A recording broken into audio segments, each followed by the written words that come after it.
आज़ादी की सुबह हुई, चमका भारत का भाल, पर कौन व्यथा उनकी सुने, जिन खोए निज लाल, जिन खोए निज लाल।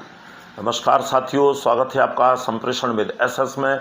मैं हूं आपका दोस्त डॉक्टर एसएस त्रिपाठी।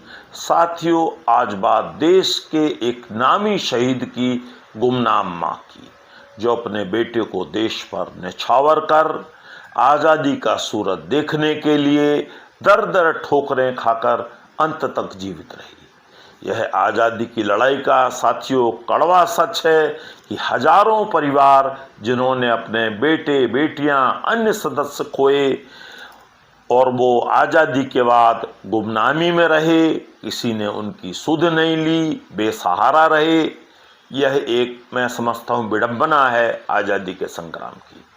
तो आज साथियों चंद बातें उसी माँ के बारे में जिसने अपना इकलौता बेटा खोकर आज़ादी की अलख को जगाए रखा और जीवन से हार नहीं मानी। भले ही बेसहारा रही, दर दर की ठोकरें खाईं, लेकिन आज़ादी का सूरज देखने के लिए अंत तक जिंदा रही। अपना स्नेह दीजिएगा। तो साथियों बात करते हैं उसी महान माँ की जिसने अपना लाल देश पर न्यौछावर कर आज़ादी के आंदोलन को नई दिशा दी। तो साथियों जल्दी ही आपकी उत्सुकता दूर किए देता हूँ। वो महान माँ थी जगरानी देवी जी। जी हाँ, शहीद, वो शहीद चंद्रशेखर आज़ाद जी की माँ थी और चंद्रशेखर आज़ाद जी उनके एकमात्र इकलौते पुत्र।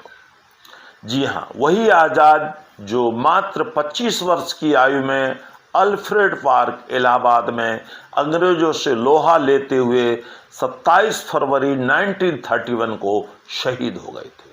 अब साथियों कुछ बातें चंद्रशेखर आज़ाद जी के बारे में। साथियों, शहीद चंद्रशेखर आज़ाद जी का पूरा नाम था चंद्रशेखर तिवारी और इनके पिताजी का नाम था श्री सीताराम तिवारी और इनकी माता का नाम था जगरानी देवी तिवारी। इनका जन्म 23 जुलाई 1906 को बदरका, उन्नाव, उत्तर प्रदेश के एक गांव में हुआ था, ऐसा ही लोग बताते हैं। बाद में अकाल के दौरान इनका परिवार भावरा, मध्य प्रदेश में आकर बस गया। बाद में पढ़ाई के लिए आज़ाद जी काशी बनारस गए और वहीं से गांधी जी से जुड़कर आज़ादी के आंदोलन में कूद पड़े। और साथियों जो चंद्रशेखर आज़ाद जी की स्वतंत्रता आंदोलन में भूमिका है उससे तो सारा देश परिचित है।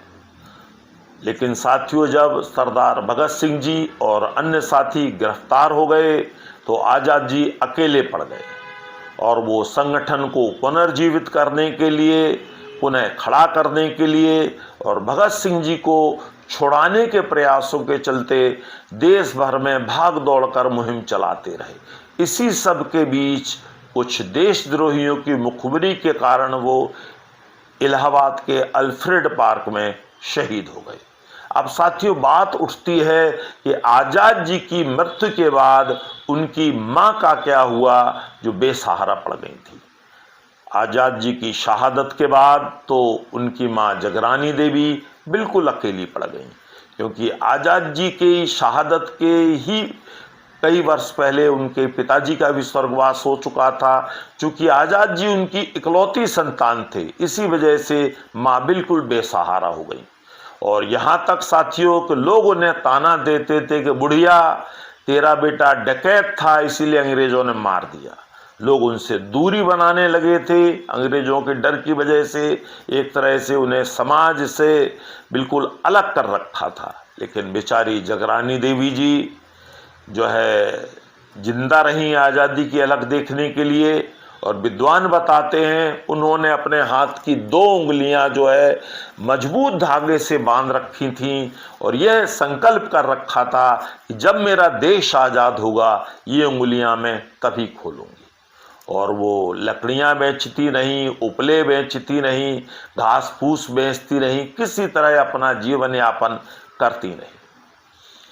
और साथियों लोग बताते हैं कि जब जैसे जैसे उनकी उम्र बढ़ी तो कार्य करने की शक्ति ना रही शरीर में, तब उनके झांसी के कुछ मित्र जो आज़ाद जी के साथ झांसी में रहे थे वो उनकी माँ को अपने पास ले आए और अंत के 3-4 वर्षों में उनकी अच्छी सेवा की और उनकी माताजी झांसी में ही स्वर्ग सिधार गईं और झांसी के ही उनके मित्रों ने झांसी में ही उनका अंतिम संस्कार किया और झांसी के ही बड़ा गेट बाहर जो स्थान है वहाँ पर माता जगरानी देवी जी की समाधि बनी हुई है और लोग बताते हैं कि वहाँ अभी भी काफ़ी लोग आते जाते हैं, कुछ विदेशी सैलानी भी समाधि को देखने आते हैं।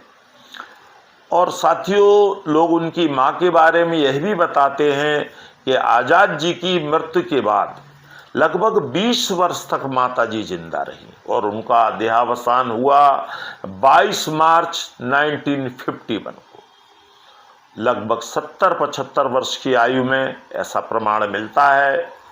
तो साथियों, ऐसी महान माँ को हम सब प्रणाम करते हैं, चरण वंदन करते हैं उनका, जिन्होंने अपना इकलौता लाल देश पर कुर्बान किया और देश में आज़ादी की अलख जगाए रखी। ऐसी महान माँ और उनके महान सपूत को शत शत नमन, वंदन, जय हिंद।